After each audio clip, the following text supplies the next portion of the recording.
gabi na hangin, sana tong mga sen, tapos ang mga pambot namon, puro na to wasak, sir. Nagsagawa ng forced evacuation ang ilang barangay sa coastal area ngunit may ilang hindi lumikas. Ayon sa Bacolod City LGU, nasa 1,500 na pamilya ang lumikas. Dahil sa malakas na hangin, natumba ang ilang punong kahoy sa Burgos Public Cemetery at Bacolod Public Plaza. As of this moment, why pa man ta reported casualty or injured. Samantala, lubog sa baha ang ilang bahay sa Sitio Asin, Barangay Bagunawa sa San Enrique, Negros Occidental. Matapos maranasan ang malakas na ulan, umapaw sa kalsadang baha at pumasok sa ilang bahay. Ang ilang motorista nahirapan sa pagdaan sa lugar.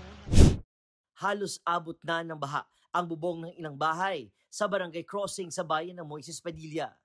Halos umapaw naman ang tubig sa overflow sa barangay 1. Sa barangay Montilla, hindi madaanan ang ilang kalsada matapos matumba ang ilang puno. Pansamantala ring hindi madaanan ang hanging bridge na ito sa barangay Quintin Remo. Ayon sa NDRMO, mahigit 500 na individual ang lumikas at pansamantalang nananatili sa 8 evacuation sites.